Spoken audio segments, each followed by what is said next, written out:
Okay, so let's do 11.3. So it says if U is a vector with components U1, U2, U3, and V is a vector with components V1, V2, and V3, then U dot V is defined as U1, so the x component of U times x component of V, plus y component of U times y component of V, plus z component of U times z component of V. So it's defined this way, and it's called the dot product. Okay, so let's take a look at an example now.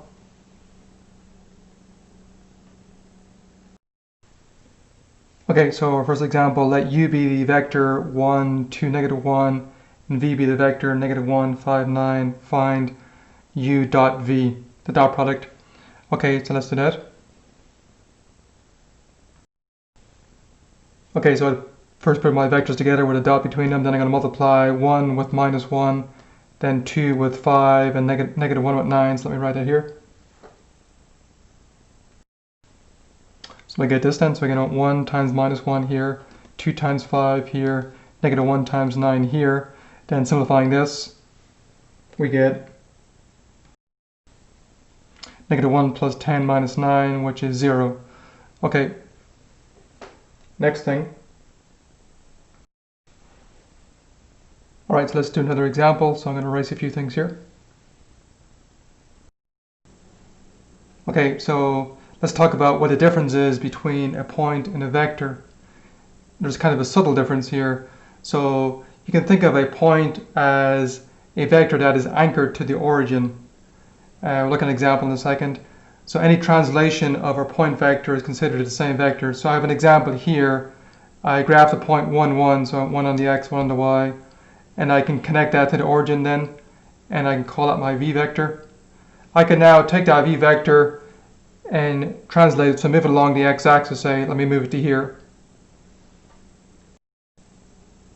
Okay, so I shifted over 2 units. So I just took the whole vector and moved it over 2 units. That would be considered the same vector v, but it's obviously a different point here, but it'd be considered the same vector. I can move it up, say, to here then. Let me do that next, say up here. So I should it up here now. That's also considered the same vector. Okay. So again, if this side of the vector is anchored to the origin, then the tip of the vector and the point would be the same. Sorry, the point would be the tip of the vector. Yeah. But if I translate along here, then the tip of the vector is no longer at this point, as you can see here. So I can translate this way up. If I had the z-axis, I could translate it up this way too. I could translate it over this way too. So you can see there's a subtle difference between a vector and a point. So the vectors pretty much can move around, but the points are fixed with one end fixed to the origin, anchored to the origin. Okay, so now let's look at a theorem. Okay, so I'm going to erase this now and write our first theorem up here. Okay, so let me erase this.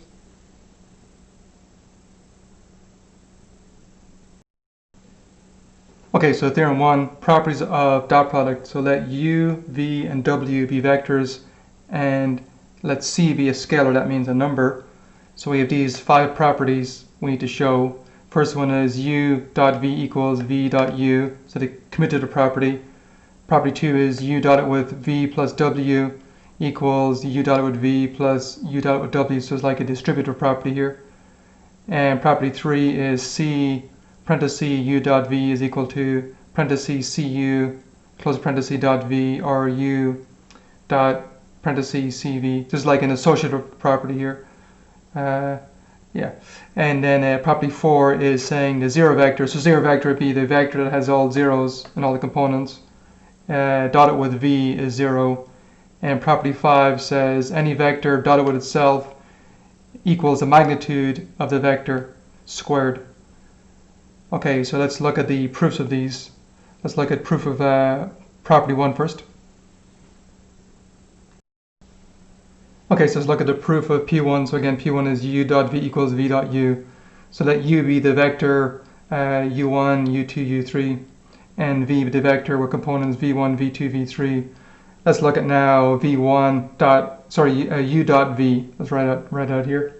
So again, how you do u dot v is you go u1 times v1 plus u2 times v2 plus u3 times v3. So let me write that here. So after I do the dot product, I get this now. Now u1 and v1 and u2, v2 and u3, v3 are real numbers. So you can use the commutative property of real numbers. So pretty much you can turn around the v and u in each of these. So let me do that. So now use commutative property of real numbers. So pretty much you can switch the v1 and u1 around like I did here, u2 and v2 around like I did here, u3 and v3 switch them around here. And then notice that this actually is equal to, you can check v dot u. So you can write here equals v dot u. Okay, so we've shown then that u dot v is equal to v dot u, so we're done with this. Okay, so when we're done, we can put a little box at the end. That means done with the proof. Okay, let's look at proof of property 2 next. Okay, so here's property 2. So it's the distributive property we have to show here. I'm going to let W be the vector W1, W2, W3. My U's I'm still going to use as up here, my V as this guy. So let's compute this left side first. So let's work on this left side here. So I'm working on left side here. So here it is, my left side. I'm going to first do add my V plus W. So my V's up here, my W's here. When you add the vectors, you add the X components, so it'll be V1 plus W1, Y components, V2 plus W2, and Z components, V3 plus W3. So let me do that. Let me write it down here.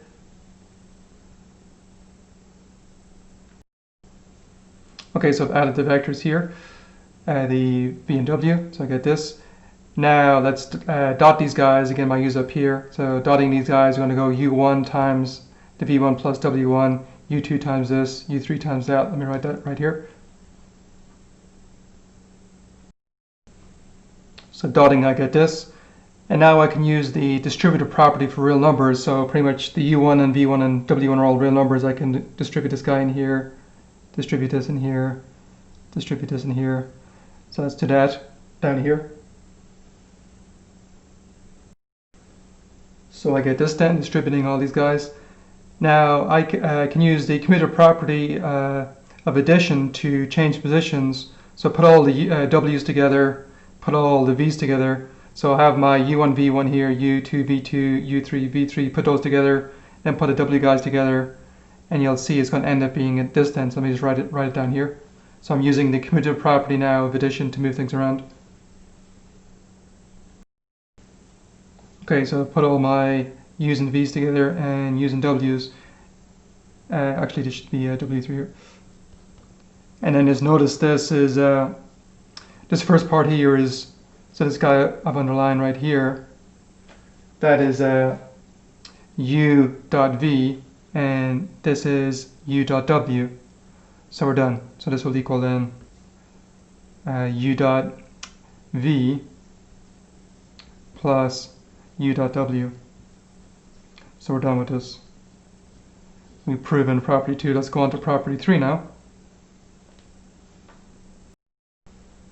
Okay, so let's prove property 3. It's up here, property 3. It says look at C parentheses U dot V. So written out here. So again, I define my U and V's up here. Then let's multiply this C in. Okay, so that. So I get this. And now by the associative property, since I'm multiplying 3 things, I can put the parentheses around the first 2 or middle 2. I'm going to put around the first 2 on each of these, and I'll get the first part here. So let me write that here.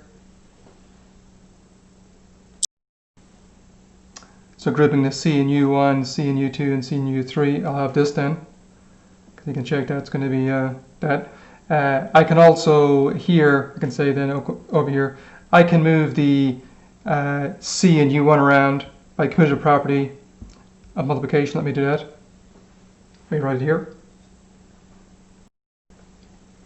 Okay, so I just moved the position of C and U1s around, C and U2, C and U3.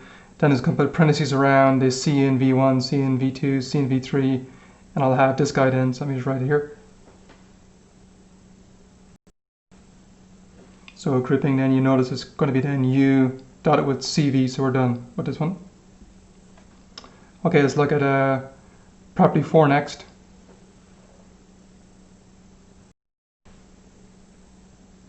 Okay, so property 4 says a zero vector dotted with V is 0. So again, a zero vector is a vector of all zeros. So if you dot that with your V, you can check that it's going to be 0, so pretty easy that one. Okay, so property 5, our last property, let's do that. Let me erase a few things here.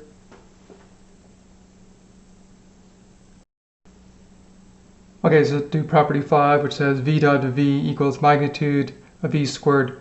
So the magnitude of V is defined to be this, is the square root of V1 squared, so the x component squared plus y component squared plus z component squared. So you can think of it as the distance. If you think of the V as a point where one end is the origin, then the magnitude is the length of the vector.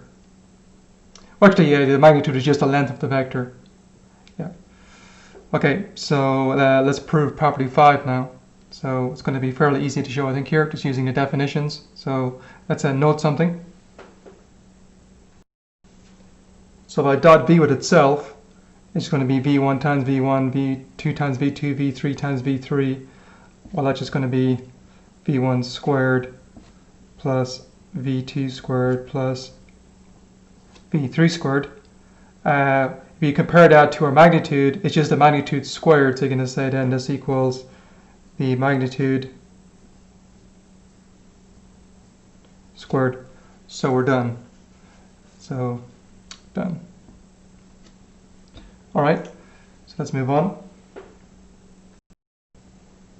Okay, so theorem 2 says if theta is the angle between two vectors u and v, where the angle is between 0 and pi, then cosine of the angle equals u dot v over magnitude of u, magnitude of v. So I've drawn a picture here. So I have my vector u here, my vector v here, and we have our angle theta. So let's look at the proof of this theorem. Before doing that, let me just show you that this works in 3 dimensions also. I've drawn these on a 2-dimensional board, but the pen here could be one of my vectors, and this other pen could be my other vector. So it's basically finding the angle between the vectors here. It's the angle between 0 and pi. So it'd be this angle here, not the angle on the outside over here. That'd be bigger than pi. So this would be your theta angle right here. Okay, so let's look at the proof of this. So first thing to notice, if I connect from here to here, put my arrow that way, this is a vector and it would be u minus v. Okay, so now I'm going to use a law of cosines. So let me write it here. By the law of cosines, we have then the magnitude, so the length of this side squared equals length of this side squared plus length of this side squared minus 2 times the angle between them times magnitude of u times magnitude of v. So it's like a trig identity called law of cosines. And it looks like the Pythagorean theorem. In particular, if this angle was 90 degrees, the cosine of 90 would be 0, and that would go away and it would just turn into the Pythagorean theorem, a squared plus b squared equals c squared. Okay, so we have that by the law of cosines. So let's keep going now. Now I'm going to use from property 5 from the theorem 1 that the magnitude of u minus v squared is equal to u minus v dot u minus v. Magnitude of v squared is u dot v. Magnitude of u squared is u dot u. Okay, now let's also use the other properties where we can distribute this then. We can go like this. So let's keep going here. So I'm going to write, so just multiply this out. I'm going to write it over here. Okay, so multiplying this out, u dot u here, then u minus v. So just like regular foiling, you'd have 2 times the middle term then plus v dot v. But u dot u, we've said, is magnitude of u squared, and v dot v is magnitude of v squared here. Okay, so now we're going to substitute up into over here. So So I'm going to substitute this guy up here then. So let's do that. Let me write it down here.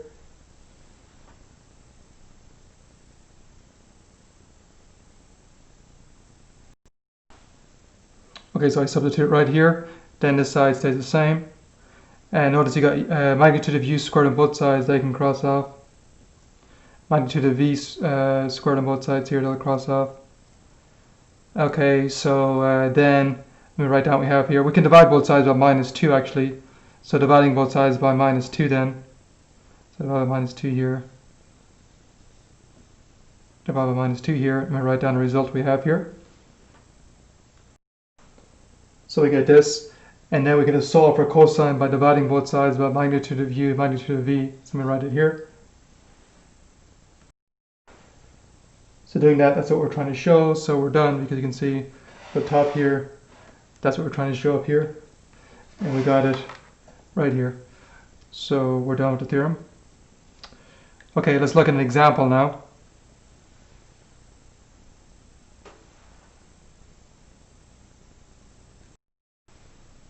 So example, find the angle between vectors. So here's our first two vectors. So let me graph these vectors. I'm going to graph it so one end of the vector is 0, 0. So I'm going to just treat it as a point. So I'm going to graph 1, 1 and 0, 1. So let me graph it right here. So I've graphed the vectors. So again, I've put it so one of the endpoints is at 0, 0. This is called putting the vectors in standard position. That's when one end is at the origin. Okay, so I've graphed the two vectors in standard position. So we want to find the angle between the vectors here. So you can probably maybe guess that the angle should be 45 degrees or pi over 4 in radians. So let's verify using our formula. So let me write my formula we have from theorem 2 right here. So there's my formula from theorem 2 for finding the angle. And the magnitude of v, so again it's going to be the square root of the first component squared plus second component squared. Magnitude of u would be square root of first component squared plus second component squared. So there's going to be 1 for this guy, and this looks like it will be square root of 2 for this one. And the dot product will be 1 times 0 plus 1 times 1, so it's 1 here. So let's plug these values in up here. So plugging in the values, so 1 for u dot v and square root of 2 for magnitude of v and 1 for magnitude of u. So it's the cosine of an angle equals 1 over square root of 2, and you should recognize that that's going to be at 45 degrees or pi over 4. You can take inverse cosine on both sides then. Let me do it over here. So taking inverse cosine on both sides. So if you do it in your calculator, you'll get 45 degrees. Let's put it in degrees, our answer. So it's 45 degrees. Okay, so that agrees with our intuition because it looks like it's 45 degrees here. Okay, let's do another example. B, this is from your practice quiz. Okay, so let's do part B. I'm going to erase this stuff here now.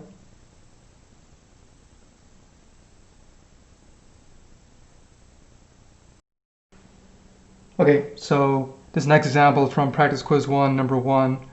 So, but looking at the practice quiz, I wrote it a bit different. And in particular, the different notation to write this vector, it's 3 in the x position, 1 in the y position, negative 1 in the z position. You can write this using I, j, k notation, so let me write it here. So the I would be denoting the x component, the j would be denoting the y component, and the k would be denoting the z component. So you put in the coefficients, so it'd be 3, 1, minus 1 here. Again, you have 1 in the I component, negative 1 in j component, 2 in the k component. It's just another way of writing the vector that your book uses sometimes. Okay, so let's find our angle now. So let's write our formula from theorem 2. Actually, first let's find the magnitudes of these vectors and the dot product. So let's do the magnitude of v first. So the magnitude of v is going to be just the first component squared, second component squared, third component squared, square root of all that, adding them together. So it'll be square root of 3 squared plus 1 squared plus minus 1 squared, so it'll be 9, 10, 11, so square root of 11. This will be the first component squared, second component squared, third component squared, add them together, take square root. So be 1, 2, and 4 here, so 6. Let's do the dot product next. Let me write it here. So doing dot product would be 3 times 1 here, 1 times minus 1 here, negative 1 times 2 here. And actually working that out looks like 3 minus 3 looks like 0 here. Okay, so let me write now my theorem 2 formula, so the cosine formula. So the cosine theta equals u dot v over magnitude of u, magnitude of v. Okay, u dot v, which you showed, was 0. And magnitude of u, square root of 6, and it's got a square of 11, so it'll be square root of 6, square of 11. Which doesn't matter anyway, it's just going to be 0 here. Okay, then we to figure out cosine of what angle is equal to 0. So let's recall that. Again, the angle has to be between 0 and 180. So this implies then that theta is 90 degrees. You could take inverse cosine on both sides, but there's no need to here. But you could, on your quiz, it may not end up being 0 here. So you may, if it wasn't 0, just take inverse cosine on both sides and put in your calculator.